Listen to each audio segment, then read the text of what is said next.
Live, local, late breaking. This is a special presentation of KEZI 9 News. The road to recovery 1 year later.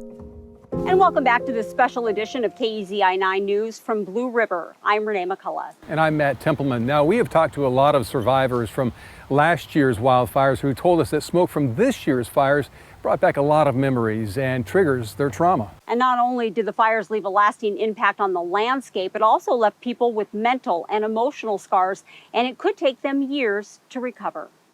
When it gets smoky or the temperature gets a certain way and the winds start blowing the way it was that day, we sort of go back to that day and like, oh, is it going to happen again? Can it happen again? It's something we heard over and over again. As far as trauma, I don't like the smoke. When we talked to last year's fire survivors dealing with the smoke from this year's fires. Having smoke roll in the morning it wakes you up in a way that you'd rather not wake up. Brent CAULLEY is a pastor at McKenzie Bridge Christian Church. He's also a volunteer firefighter who helped people evacuate the night the Holiday Farm fire broke out. The fire was moving very, very quickly. It was keeping up with my vehicle. And he was one of the few still upriver the next morning. And it's hard to describe. I basically describe it as it was kind of like you were on the face of Mars. The sky was red. You couldn't see very far ahead of you. He was tasked with telling friends and family, people he's known for years, that their homes were gone. The ground was bright red, like clay.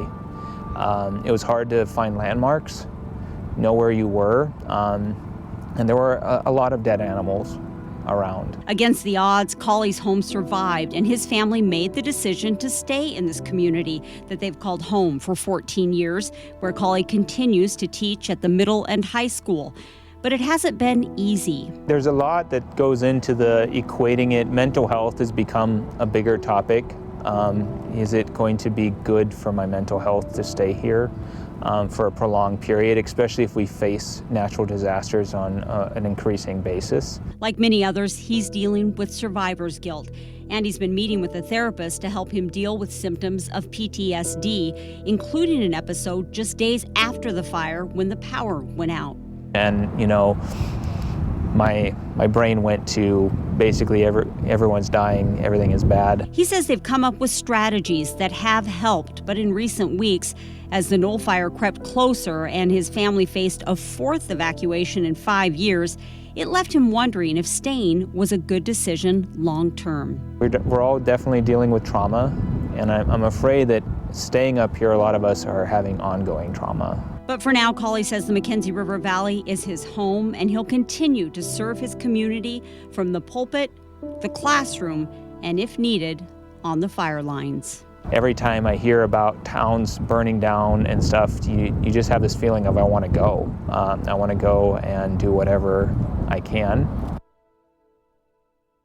Experts say if you know somebody who has lost a home or is struggling because of a fire or another disaster, don't try to shift the focus onto the positives, especially if that's not their perspective. And the best thing to do is be present and acknowledge whatever the person is feeling. I had to rush and get both kids in the car, and I still remember like it was yesterday. I was shaking, my daughter was crying, "Mommy, what's going on, and I was shaking. I just kept telling myself, it's going to be okay, it's going to be okay, as I was shaking. Anna Pantoa is still dealing with the mental and emotional fallout from the Alameda fire that tore through communities in southern Oregon. It's also been hard on her 6-year-old daughter who's been diagnosed with PTSD.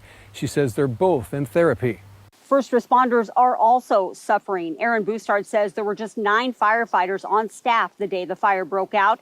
And with so many other fires burning across the state, backup was slow. Roughly 2,500 homes were destroyed, and he says it is still having an impact. We're not just expecting to run a call, we're almost expecting the worst every time. We all felt so bad about what happened, and we felt almost like we failed. He says mental health help through the firefighters union has helped a lot. The Red Cross also has licensed mental health professionals who volunteer and respond to disasters across the U.S. During last year's fires in Oregon, 35 people from other states helped out. And over the past year, FEMA allocated more than $3 million for crisis counseling in Oregon alone. The Disaster Distress Line is open 24 hours a day, 365 days a year for anyone dealing with a disaster or the aftermath. The number is 1-800-985-5990. We met with one couple who's gone above and beyond to make sure their community has been taken care of, both emotionally and physically. KAZI 9 News anchor Jamie Hayes shows us how they've helped everyone from their neighbors to firefighters.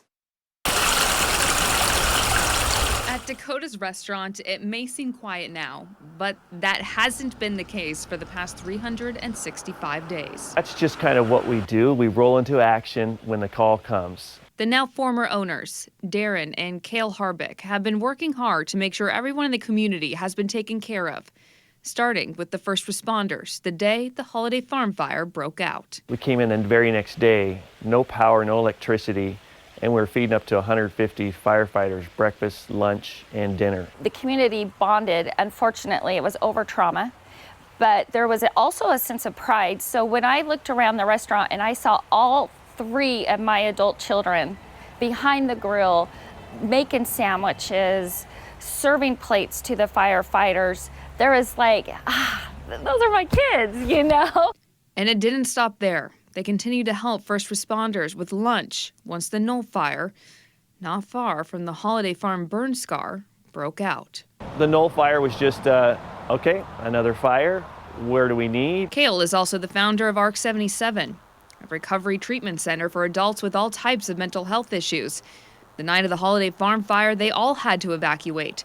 And with the Knoll fire happening now, her residents, who were there a year ago, are helping those suffering from anxiety today. When the smoke rolls in, they remember, and they're, you know, my staff has to give a little more care with them. We're able to share with the other residents their past experience, and I think just talking about it with them and sharing their story helped them heal as well. The Harbicks know what it's like to survive a fire, but they say it's what you do with your survival that makes all the difference. We understand the agony that you go through, but we also live through the consequences and seeing the positives, and it's about choice. I mean, what do you want to do? Do you want to make a good positive out of a bad situation? And we've chose to do that.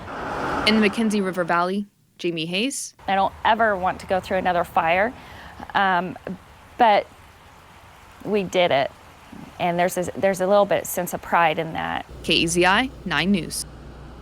The Red Cross provides meals, water, shelter, and support whenever wildfires and other disasters impact our area. Now, if you'd like to donate to the American Red Cross and their 2021 wildfire relief and disaster response efforts, go to KAZI.com and click on the link on our homepage. Crews continue to remove thousands of hazardous trees from all over the state from last year's wildfires. An update on the painstakingly slow process coming up. Plus, 2 very different outcomes at 2 fish hatcheries affected by last year's fires, how the Leeburg and Rock Creek hatcheries are doing a year later.